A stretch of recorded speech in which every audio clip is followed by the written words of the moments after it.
Hi students, onion physics के इस lecture में we are going to take up electric dipole and all the situations related to electric dipole, जिसके ऊपर अलग अलग तरह के क्वेश्चंस बन सकते हैं, whether you are preparing for JEE Main advance और नीट और even for your grade 12 board examination. ये सारे केसेस जो मैं इस लेक्चर में कवर करूंगा that will be useful for you. हमारे नए व्यूअर्स के लिए बता देता हूँ, ऑनियन फिजिक्स का पर्पस है जिस तरह से एक ऑनियन की लेयर्स पील ऑफ करने पे अंदर नया ऑनियन निकलता है, वैसे ही हम अलग अलग सिचुएशंस की लेयर्स में घुसते चले जाते हैं और नए नए कॉन्सेप्ट्स को कवर करते हैं। That's why named as Onion Physics. और माय डियर स्टूडेंट, एक क्विक रिकैप करेंगे जो चीजें अब तक कवर कर चुके हैं हम, और इन सारी चीजों को हमने काफी सारे एप्लीकेशंस के फॉर्म में कवर किया। तो इस लेक्चर को देखने के बाद आप पुराने लेक्चर्स देख लीजिएगा, although lectures are independent, but इन चीजों को इन डेप्थ अगर आप समझना चाहते हैं तो हमारे फिजिक्स गैलेक्सी चैनल के ऊपर more than 9000 video lectures in form of various series concept videos को आप देख सकते हैं by searching hashtag concept video and the topic name. तो आप उस टॉपिक को इन डेप्थ डिटेल में कवर कर सकते हैं। रिवीजन के लिए रिवीजन चेकलिस्ट वीडियोस देखें with search of hashtag revision checklist, that will be helpful. और ये ऑनियन फिजिक्स आपके एप्लीकेशंस को जबरदस्त बूस्ट करने में बहुत हेल्प करेंगे। Have a look on the recap of electrostatics. These are the factors we already covered: Coulomb's law, electric field, electric potentials and lot of applications in mechanics, जिनके ऊपर questions बहुत सारे जेईई नीट में लगातार आते रहते हैं। और रेफरेंस के लिए we are following Physics Galaxy volume 3A। इस बुक को अगर अभी तक आपने स्टार्ट नहीं किया तो स्टार्ट फॉलोइंग इट, क्योंकि थ्योरी इतनी ल्यूसिड दी हुई है इसमें, like in coaching at home format. आपको किसी से सपोर्ट की जरूरत नहीं, इसी बुक के साथ आप अपने आप को बिल्ड कर सकते हैं। अगर बुक फॉलो कर रहे हैं तो कमेंट सेक्शन में रिव्यू जरूर डाल दीजिएगा, that will be motivating for our PG team जो इस बुक को डेवलप करने में लगातार काम करती रहती है। आइए डिस्कस करते हैं आज के टॉपिक पे, जिसमें सबसे पहली सिचुएशन में लूंगा dipole placed in electric field.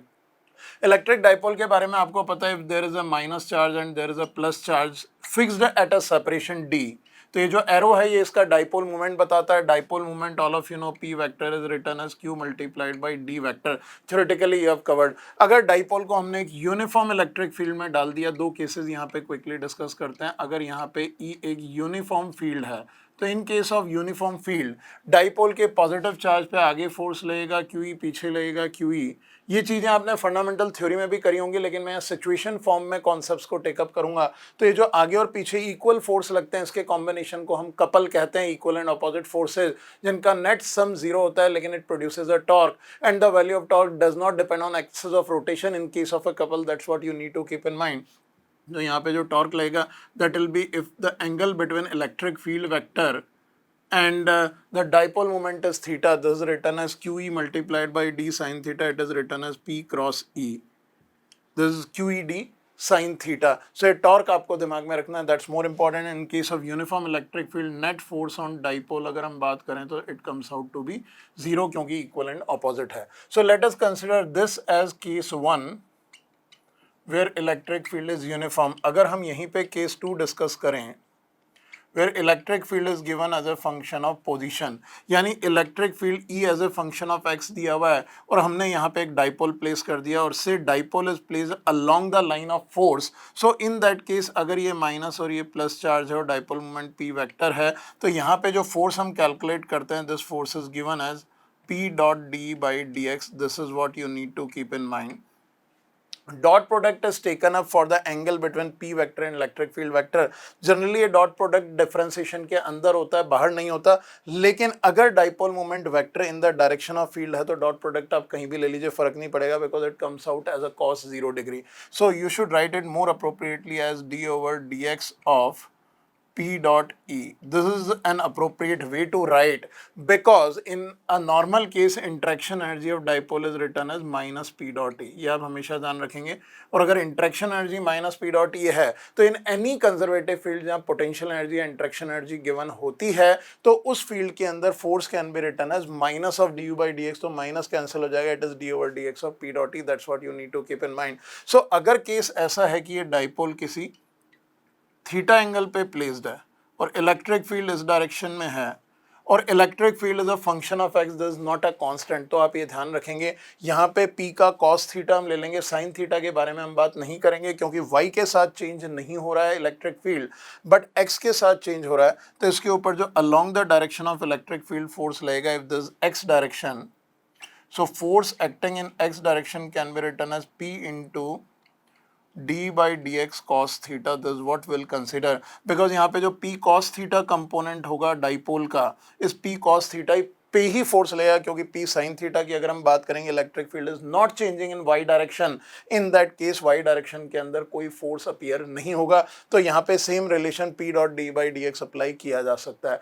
लेकिन अगर इलेक्ट्रिक फील्ड एक्स और वाई दोनों में चेंज हो रहा है तो डायरेक्ट मेथड नहीं लगाएंगे, कई तरह के वेरिएशन की बात करेंगे। So that I will consider at the end of this lecture, जहाँ पे हम ओटीबीटी लेवल का क्वेश्चन हमेशा लेक्चर के एंड में लेते हैं, तो वहाँ पे कनेक्टेड रहिए, that will B quite helpful for you. और अभी तक हमारा टेलीग्राम चैनल अगर ज्वाइन नहीं किया है तो इमीडिएटली ज्वाइन कर लें t.me/physicgalaxyworld, that will be helpful for you, because इस टेलीग्राम चैनल पे लगातार कई सारी चीज़ें आती रहती हैं और वो सारी चीज़ें आपकी थिंकिंग को, रीडिंग को एनहांस करने में हेल्पफुल रहती है। और वीकेंड एक्टिविटीज़ जब भी इस टेलीग्राम चैनल पे होती है पार्टिसिपेट करते रहें, दैट विल बी हेल्पफुल। आइए आगे की सिचुएशंस पे बात करते हैं। पोजी प्लीज क्लियर करें। थैंक यू पोजी। सो स्टूडेंट्स, नेक्स्ट सिचुएशन यहाँ पे हम बात करेंगे rotation of a dipole in electric field. Dipole के बहुत सारे केसेस बनते हैं। सो यहाँ पे हम एक ऐसी सिचुएशन की बात करेंगे जहाँ पे यूनिफॉर्म इलेक्ट्रिक फील्ड में एक डाइपोल रखा हुआ है। जेईई मेन और नीट के पॉइंट ऑफ व्यू से वेरी वेरी इंपॉर्टेंट केस है, so you need to be careful about it. Just have a look on the situation. हमारे पास एक इनफाइनाइटली चार्ज शीट है with sigma coulomb per metre square surface charge density, और इसके सामने एक dipole रखा हुआ है। और अगर हम इस शीट के नॉर्मल से देखें तो डाइपोल यहाँ से थीटा एंगल पे टिल्ट करके रखा गया है। अब यहाँ पे अगर बात की जाती है कि how much torque would be acting on the dipole, तो डायरेक्ट केस यहाँ पे लिखा जा सकता है torque on dipole we can write as P E sine theta, because torque is given as P cross E. यहाँ पे पी अगर इसका डाइपोल मोमेंट देखा जाए तो P vector we can write as Q D vector. और जो electric field act करेगा due to infinitely charge sheet uniform electric field है which is sigma by 2 epsilon naught, क्योंकि नॉन कंडक्टिंग शीट दिखाई दे रही है, चार्ज शीट के अंदर है। सो इन दिस सिचुएशन ये इलेक्ट्रिक फील्ड शीट की वजह से हो, किसी की भी वजह से हो, यूनिफॉर्म इलेक्ट्रिक फील्ड में डाइपोल पे जो टॉर्क लगता है वो होता है पी साइन थीटा, और नेट फोर्स जीरो होगा क्योंकि पॉजिटिव पे आगे क्यू ई फोर्स लगेगा, नेगेटिव पे पीछे क्यू ई लगेगा, जैसा अभी हमने पिछली स्लाइड में बात करी थी। सो torque can directly be given by this value. Now अगर इसको छोड़ दिया जाए तो डाइपोल रोटेट करेगा और फाइनली रोटेट करके अपनी मीन पोजीशन पे आ जाएगा, और उसके बाद अगर आगे और रोटेट होगा तो ये क्यू आगे ये क्यू पीछे, तो ये वापस रीस्टोरिंग टॉर्क की फॉर्म में एक्ट करेगा। या हम ये कह सकते हैं, जो भी हम डिस्कस करेंगे quickly, about the equilibrium of a dipole in electric field. तो आप इस चीज को ध्यान में रखेंगे कि जब डाइपोल इलेक्ट्रिक फील्ड की डायरेक्शन में होता है तो वो एक स्टेबल इक्विलिब्रियम पोजीशन होती है, क्योंकि वहां पे टॉर्क जीरो होता है। तो I will discuss upon that, but उससे पहले एक चीज डिस्कस करते हैं। Work done in rotation of dipole bye angle theta. So work done की बात करें तो ये डाइपोल जैसे ही हम छोड़ेंगे इलेक्ट्रिक फील्ड के टॉर्क से ये घूमेगा, और थीटा एंगल घूम के जब ये अपनी इस पोजीशन में आएगा जहां पे कि डाइपोल मोमेंट और इलेक्ट्रिक फील्ड पैरेलल हैं, तो उस इंस्टेंट पे अगर आप देखें तो टॉर्क जीरो हो जाएगा। So at that instant work done can be written as change in potential energy. Potential energy we know it is given as minus P E cos theta. This is the potential energy of a dipole placed in electric field. तो आप यहाँ पे work done को directly लिख सकते हैं P E initial cos theta minus final is cos 0, that is 1. So this is what the work done in rotation of this dipole. अब यहाँ पे जो सबसे बड़ा पॉइंट दिमाग में रखने का वो ये कि ये वर्क किसने किया, क्योंकि जो क्वेश्चन आते हैं दो तरह के क्वेश्चंस होते हैं इलेक्ट्रिक फील्ड में कि डाइपोल के रोटेशन का work done by electric field निकालना है या work done by external agent निकालना है। तो ये जो चीज़ मैंने लिखी है इनिशियल माइनस फाइनल, आप इसको हमेशा ध्यान रखेंगे, ये work done is mod of final minus initial, ये तो मैग्नीट्यूड है। लेकिन जब एक्सटर्नल वर्क की बात की जाती है तो हम फाइनल माइनस इनिशियल लेते हैं, और work done by electric force या work done by torque of electric field बात की जाती है तो हम इनिशियल माइनस फाइनल लेते हैं। यहाँ पे माइनस साइन के साथ है तो मैं फाइनल माइनस इनिशियल की वैल्यू लिख रहा हूँ, this is the external work done. अगर work done by electric forces या work done by this charged sheet in rotation of this dipole पूछा जाए तो you will write final minus initial, this will be initial minus final, so this will be PE into 1 minus cos theta. So this is a very important point to be understood, क्योंकि question कई तरह के आएंगे।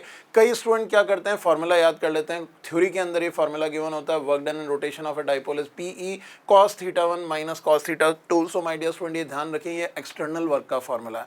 अगर work done by electric forces या by field पूछा जाएगा तो हो जाएगा PE cos theta 2 minus cos theta 1, theta 2 final angle है, theta 1 इनिशियल एंगल है। That is the way how we analyse. अब इसी के ऊपर थोड़ा सा और एक केस डिस्कस करते हैं, सिचुएशन यही लेंगे, किस तरह के और क्वेश्चन बन सकते हैं। Let's have a look on this. पोजी क्लियर करें। Thank you पोजी। Students just have a look on this question. Situation वो की हुई है, थीटा एंगल से हमने डाइपोल को रिलीज किया और क्वेश्चन में पूछा गया moment of inertia of dipole is I, we are required to find the angular speed of dipole when it reaches theta equal to 0 degree. यानी जब इसको रिलीज करेंगे और ये हॉरिजॉन्टल पहुंचेगा तो ऑब्वियसली टॉर्क की वजह से घूमते घूमते कुछ एंगुलर स्पीड ओमेगा अटेन कर लेगा, तो इसी ओमेगा की वैल्यू निकालनी है। So we can directly use by work energy theorem work done by external agent. अगर work done by external agent कहेंगे हम यहाँ पे, तो in that case what will happen, it will be the change in potential energy. तो अभी अभी हमने डिस्कस किया था work done by external agent is PE cos theta 1 minus cos theta 2 is cos theta minus 1, ये हमने discuss किया। Actually यहाँ पे एक्सटर्नल एजेंट ने कोई वर्क नहीं किया, हमने तो छोड़ा। अगर एक्सटर्नल एजेंट ने इतना वर्क किया होता तो ये काइनेटिक एनर्जी गेन ही नहीं करता, क्योंकि यहाँ पे इलेक्ट्रिक फोर्सेस वर्क कर रहे हैं इस डाइपोल को घुमाने में। ये चीज़ बहुत अच्छे से ध्यान रखें क्योंकि यहाँ कोई एक्सटर्नल एजेंट प्रेजेंट ही नहीं है। So work done by electric field is being utilised in gain of kinetic energy of this dipole. यहाँ पे बाकी सब भूल जाइए, कोई एक्सटर्नल एजेंट नहीं है, सिर्फ इस डाइपोल को पकड़ रखा था हमने, छोड़ दिया, एजेंट ने तो इसको छोड़ा है। So that practical situation you need to understand, as soon as you release it will rotate और finally when it will become horizontal at that moment of time gain in kinetic energy निकालना है। तो work done by electric forces should be equals to half I omega square, क्योंकि initial kinetic energy नहीं है, whatever final kinetic energy it has gained, this is because of the work done by the electric forces of this uniformly charged sheet। so यहाँ पे आपके पास work done by electric field है PE into 1 minus cos theta is equals to half I omega square. Solve करें, यहाँ से omega का value आ गया तो ये क्वेश्चन डायरेक्टली सॉल्व हो जाता है। That is what you need to understand. अब थोड़ा सा इसको फिर से ट्विस्ट करते हैं और देखते हैं इस क्वेश्चन से और क्या फ्रेम किया जा सकता है। पोजी प्लीज क्लियर करें। Thank you पोजी। स्टूडेंट्स यहाँ पे हमने थोड़ा सा केस चेंज किया, सिचुएशन वही है, सिचुएशन में कोई बदलाव नहीं किया गया है। यूनिफॉर्मली चार्ज शीट के सामने डाइपोल है, लेकिन अब इस माइनस क्यू चार्ज को हिंज कर दिया। पहले तो क्या हो रहा था, अगर फ्री बॉडी को छोड़ दिया जाता है तो टॉर्क की वजह से बॉडी हमेशा अपने सेंटर ऑफ मास के अबाउट रोटेट होती है। तो पिछले जो हमने केसेस करे थे आप वहाँ ध्यान से देख सकते हैं, डाइपोल वाज फ्री तो नेट फोर्स तो इस पर 0 था। तो जब ये रोटेट होगा तो अपने सेंटर ऑफ मास के अबाउट रोटेट होगा। तो पिछले केस में हमने देखा सेंटर के अबाउट इसका रोटेशन था, लेकिन अब हमने क्या किया है, इस क्यू पॉइंट पे इसको हिंज कर दिया है। तो इस पॉइंट पे हिंज करने का मतलब ये है कि अब ये पॉइंट यहाँ से नहीं हिल सकता। सो इस माइनस क्यू पे अगर कोई फोर्स लग भी रहा है तो it is insignificant because hinge itself indicates some external force. लेकिन क्योंकि हिंज फिक्स है तो ये वाला एक्सटर्नल फोर्स कोई वर्क नहीं करेगा। यहाँ पे इस प्लस क्यू के ऊपर एक क्यू ई फोर्स लगेगा और इसी की वजह से इस माइनस क्यू के अबाउट टॉर्क लगेगा and the dipole is going to rotate. Now अगर moment of inertia of dipole I, again हमको इसकी एंगुलर स्पीड निकालनी है when theta become 0। So in this situation if this is theta, so moment of inertia अगर center के about था तो इस पॉइंट के अबाउट निकालने के लिए I plus M D by 2 का होल स्क्वायर यानी पैरेलल एक्सिस थ्योरम लेके आप करेंगे। अदरवाइज हम इसको ले लेते हैं, now moment of inertia about the hinges I H लेके करते हैं, where the value of I H can be written as by parallel axis theorem moment of inertia जो पिछले क्वेश्चन का आई था प्लस इसका जो भी टोटल मास होगा मल्टीप्लाइड बाय डी बाई 2 का होल स्क्वायर, क्योंकि सेंटर से हिंज की डिस्टेंस डी बाई 2 है। तो इस तरह से हम आई एच निकाल सकते हैं। Now further if we talk upon the potential energy of dipole, तो दैट फार्मूला और एक्सप्रेशन रिमेन सेम। हिंज कहीं पे भी वो फर्क नहीं पड़ता, क्योंकि एक डाइपोल पे एक कपल एक्ट करता है और couple is independent of axis of rotation. चाहे एक्सिस ऑफ रोटेशन कहीं भी हो, कपल रिमेन सेम। सो यहाँ पे फार्मूला या work energy theorem will remain same. So will write by work energy theorem we use, directly आप यूज कर सकते हैं work done by electric forces, क्योंकि इलेक्ट्रिक फोर्सेज ही इस डाइपोल को घुमा रहे हैं। तो work done by electric forces will be PE into 1 minus cos theta will be half into I H multiplied by omega square. So जब ये यहाँ से घूमता हुआ ये पॉजिटिव चार्ज यहाँ पहुँचेगा and it gains angular speed omega. So बस मोमेंट ऑफ इनर्शिया बदला है, rest everything remain same. So इस क्वेश्चन के इस वेरिएशन को मैं सिर्फ इसलिए ले रहा हूँ ताकि आपको ये क्लैरिटी रहे कि डाइपोल कहीं से भी हिंज हो, it does not make any difference. Electric field यहाँ पे जो भी हमने यूज़ किया है वो शीट का लिया है, सिग्मा बाई 2 एप्सिलॉन नॉट। आपको जो गिवन होगा यूनिफॉर्म इलेक्ट्रिक फील्ड उस सोर्स का आप ले सकते हैं। Conceptually you need to keep it only at this level. आइए आगे बढ़ते हैं नेक्स्ट सिचुएशन की तरफ। पोजी क्लियर करें। Thank you पोजी। स्टूडेंट्स उसी तरह की सिचुएशन है, थोड़ा सा सिचुएशन हमने इसलिए बदल दी है, केस सेम लिया है, because we need to calculate the small oscillations of a dipole. We need to analyze the small oscillations of a dipole, and the question says we are required to find the time period of a small angle oscillation of dipole. अगर इस dipole को theta angle से छोड़ा जाए और theta अगर small angle है तो हमें पता है ड्यू टू दिस क्यूई एक पेंडुलम की तरह से यहाँ ऑसिलेट करता रहेगा। इस ऑसिलेशन का टाइम पीरियड निकालना है, बहुत सारी वैरायटी बन जाती है इन ऑसिलेशंस के ऊपर। That's why I have change the situation, although आपको जो सीन दिखाई दे रहा है वो सिमिलर है, बट यहाँ पे we are talking about oscillation. तो डायरेक्टली आप ये कह सकते हैं रीस्टोरिंग टॉर्क ऑन डाइपोल अगर देखा जाए तो what will be the restoring torque on dipole, this can be written as PE sine theta, और अगर थीटा एंगल स्मॉल है तो इसको अप्रॉक्सीमेटली आप पीई थीटा ले सकते हैं। Sine theta can be approximated at theta. So in this situation ये जो ऑसिलेशंस होंगे उनके लिए restoring torque proportional to theta है। Torque can be written as I alpha if alpha is the angular acceleration. So vectorially angular acceleration theta के opposite है, will write minus p theta, तो alpha can be written as minus pe upon I theta. Minus sine क्यों लगाया है आपको अच्छी तरह से पता है, आपने SHM कवर अप किया होगा। अगर इन डेप्थ SHM भी कवर करना चाहते हैं तो हमारी रिविजन चेकलिस्ट SHM की अच्छे से देख लें, कॉन्सेप्ट वीडियोज में इन डेप्थ SHM कवर्ड है, वहाँ से भी आप रिव्यू कर सकते हैं। The purpose of base understanding is कि हमेशा जब भी SHM फॉर्मेट आता है तो एक्सेलरेशन और डिस्प्लेसमेंट चाहे लीनियर हो या एंगुलर हो, जब भी एक्सप्रेशन लिखते हैं तो माइनस साइन जरूर लिखेंगे क्योंकि एक्सेलरेशन डिस्प्लेसमेंट के ऑपोजिट है। Now we compare it with the SHM differential equation minus omega square theta, so this gives us the value of omega as root of PE by I। इस पे कई cases theoretically concept video में भी मैं ले चुका हूँ, और एडवांस इलस्ट्रेशन जो भी स्टूडेंट जेईई एडवांस लेवल या ओलंपियाड लेवल तैयारी करें तो एडवांस इलस्ट्रेशन में बहुत सारी चीज़ें मिल जाएंगी। सो यहाँ से आपके पास डायरेक्टली टाइम पीरियड आ जाता है, this 2 pi by omega is 2 pi root of I by PE, this is the way how we handle। अब मोमेंट ऑफ इनर्शिया यहाँ पे चेंज होगा, टॉर्क के एक्सप्रेशन में कोई चेंज नहीं आएगा चाहे ये कहीं पे भी हिंज्ड हो। अगर ये Q माइनस Q पे हिंज्ड है तो मोमेंट ऑफ इनर्शिया यहाँ पे आपको IH वाला लेना है। अगर ये हिंज नहीं है तो मोमेंट ऑफ इनर्शिया सेंटर का लेना है क्योंकि ये सेंटर के अबाउट ही ऑसिलेट होएगा। So that you need to be careful about all such cases. तो ऑसिलेशन के जितने भी केसेस होंगे ये एक इंपॉर्टेंट पॉइंट ऑफ अंडरस्टैंडिंग है कि in case of a dipole आप हिंज से इंडिपेंडेंट रखेंगे। हिंज का रोल होता है मोमेंट ऑफ इनर्शिया की वैल्यू चेंज करना। बहुत सारे एप्लीकेशंस इस पे आते हैं, तो stay tuned with us. Poji clear करें। Thank you पोजी। स्टूडेंट्स इस सिचुएशन में हम बात करेंगे stable and unstable equilibrium of a dipole, जो अभी थोड़ी देर पहले मैं आपसे बात कर रहा था। In the same sense we are going to talk upon it, क्योंकि बहुत सारी सिचुएशंस और केसेस या प्रॉब्लम्स इस पे भी बनते हैं। सिचुएशन वही पिछली जैसी है या सीन पिछले जैसा है, बट यहाँ पे हम इक्विलिब्रियम के बारे में डिस्कस करेंगे। एक इनफाइनाइट शीट है जिसपे sigma coulomb per metre square है, बट इस शीट का रोल मैं आपको फिर बता रहा हूँ। यहाँ पे जो इलेक्ट्रिक फील्ड है वो सिग्मा बाई 2 एप्सिलॉन नॉट लेने के लिए we are talking only about the cases of dipoles placed in a uniform electric field, no matter field. किसने प्रोड्यूस किया? तो शीट का पर्पस तो सिर्फ सोर्स ऑफ इलेक्ट्रिक फील्ड है, सो दैट कि हमारी अंडरस्टैंडिंग डिफरेंट केसेस के लिए भी बन जाए। अब इसके सामने आपको दो डाइपोल दिखाई दे रहे हैं। एक डाइपोल में जो डाइपोल मूवमेंट है वो फील्ड की डायरेक्शन है, दूसरे केस में जो डाइपोल मूवमेंट है वो फील्ड के ऑपोजिट है। डाइपोल मूवमेंट की डायरेक्शन हमेशा माइनस से प्लस की तरफ होती है, ये बात आपको अच्छी तरह से पता है। सो इन दिस सिचुएशन हमें पता है कि इस प्लस के ऊपर आगे लगेगा QE in the direction of field, minus पे पीछे लगेगा क्यूई ऑपोजिट टू फील्ड। तो ये जो डाइपोल है ये रेस्ट पे रहेगा क्योंकि इस पे नेट टॉर्क जीरो है। सेकंड केस में देखें तो इस प्लस पे आगे फोर्स लगेगा क्यूई, माइनस पे पीछे लगेगा क्यूई। वो क्योंकि क्यूई एक ही लाइन पे एक्ट कर रहे हैं तो net force on this dipole is also zero, it will also be at rest. But अगर इन डाइपोल्स को थोड़ा सा ट्विस्ट करें तो क्या होगा? अब आप ध्यान से देख सकते हैं ट्विस्ट के साथ में energy variation is very important.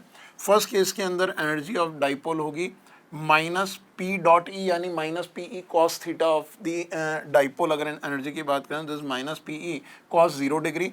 Second case में एनर्जी देखेंगे तो it is minus P E cos 180 degree, because electric field toward right है और डाइपोल टुवर्ड लेफ्ट है, तो माइनस माइनस प्लस हो जाएगा, this will be PE.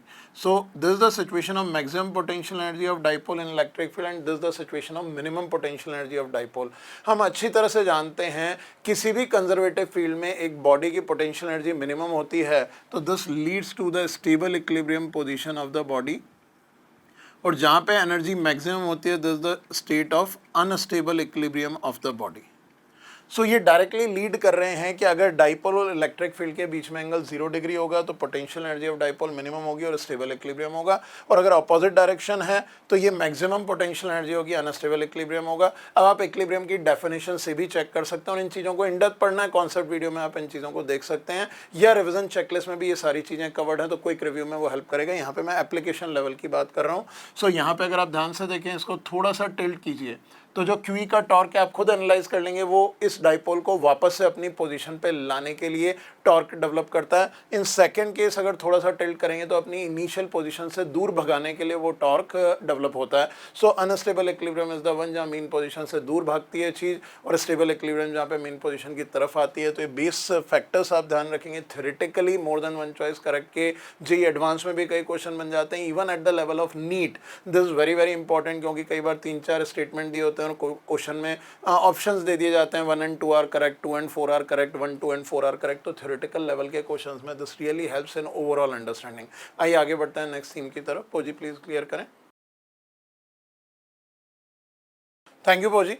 Student next situation same scene पे बात करेंगे। Will talk upon molecular dipole in electric field. आप देखें यहाँ पे वही सीन है, एक यूनिफॉर्मली चार्ज शीट है और इसके सामने एक वाटर मॉलिक्यूल है, and we need to analyse the torque on this water molecule. Direct case है, लेकिन हमको दिमाग में रखना है, अगर हमारे सामने कोई मॉलिक्यूल है तो हम अच्छी तरह से जानते हैं, अपने केमिस्ट्री में पढ़ा है कि मॉलिक्यूल में एटम्स की डिफरेंट इलेक्ट्रोनेगेटिविटी की वजह से इलेक्ट्रॉन पेयर के डिस्प्लेसमेंट से एक डाइपोल मूवमेंट डेवलप हो जाता है। लाइक ऑक्सीजन की इलेक्ट्रोनेगेटिविटी हाइड्रोजन से ज़्यादा है तो इसकी तरफ इलेक्ट्रॉन पेयर शिफ्ट होगा, और यहाँ पे 2 डेल्टा माइनस चार्ज आ जाएगा, और यहाँ डेल्टा प्लस और यहाँ डेल्टा प्लस चार्ज आ जाएगा। यानी इस ऑक्सीजन और हाइड्रोजन का एक डाइपोल डेवलप होगा from minus to plus. This will be a dipole movement P and another dipole movement is this P, और P की वैल्यू हो जाएगी हमारे पास delta plus multiplied by D। Plus की जगह only delta, you can say the charge is delta and separation is D.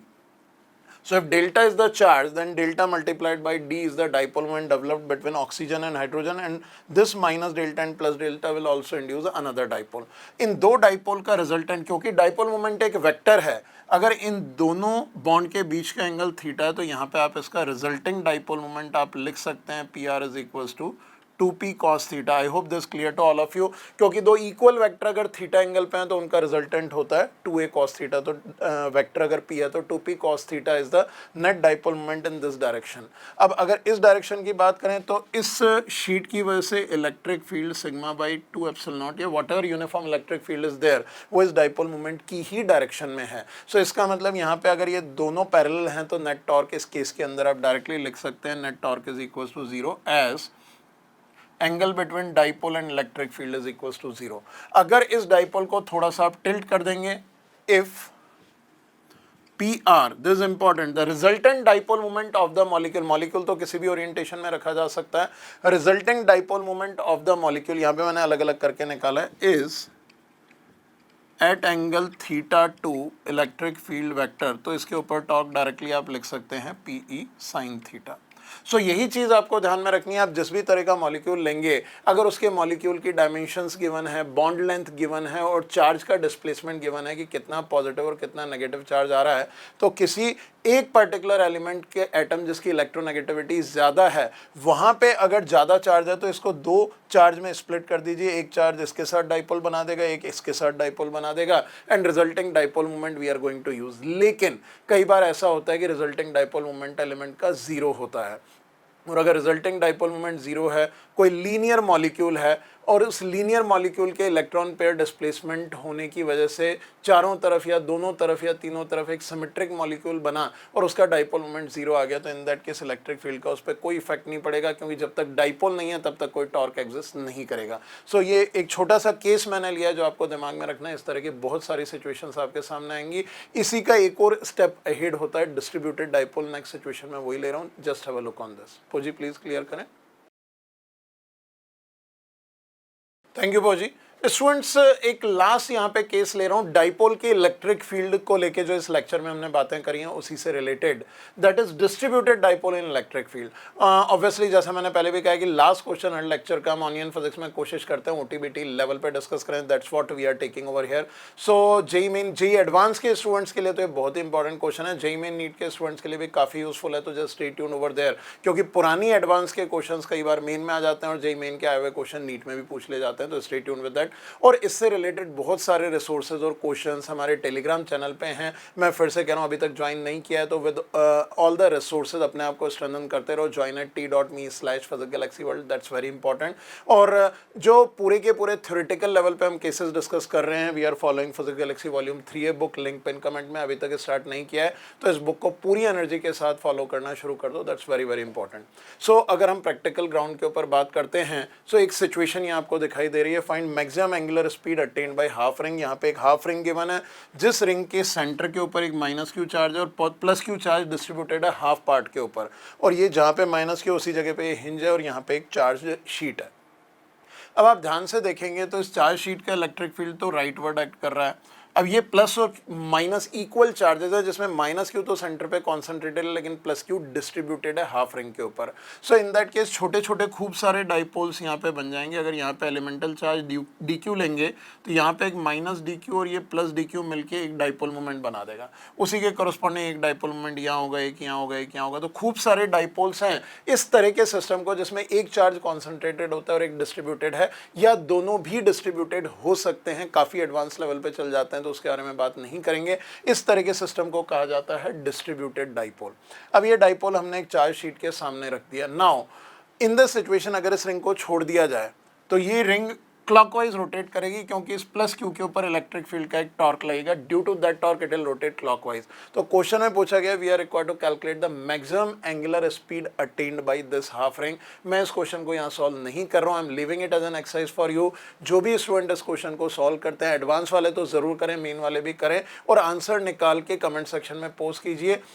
मैं फिर बता रहा हूँ, सब लोग अलग अलग पोस्ट मत करना, कमेंट सेक्शन को just go through with that. अगर आपको कोई भी आंसर मिलता है तो उसी के ऊपर डिस्कशन कीजिए, अपने आंसर डालिए, ताकि बाकी स्टूडेंट जो यूट्यूब के कमेंट्स को यूटिलाइज कर रहे हैं वहाँ पे उनके लिए बेनिफिशियल रहे कि एक सिंगल डिस्कशन रिसोर्स अवेलेबल रहे। सो माय डियर स्टूडेंट, यहाँ पे इस लेक्चर को कंक्लूड करते हैं, बट यहाँ पे डाइपोल खत्म नहीं हुआ है। अभी हमने डाइपोल के इलेक्ट्रिक फील्ड में रखने से रिलेटेड केसेस लिए। Now will talk upon electric field and potential due to a dipole की वजह से जो इलेक्ट्रिक फील्ड या पोटेंशियल डेवलप होता है उससे किस तरह की सिचुएशंस जनरेट होती है, नेक्स्ट लेक्चर में हम कवर अप करेंगे। And then will conclude the topic of dipole. उसके बाद लास्ट टॉपिक है हमारे फ्लक्स और कंडक्टर्स, और फिर इस चैप्टर को कंक्लूड करेंगे। बहुत इंपॉर्टेंट सेक्शन है। Stay tuned with Physics Galaxy.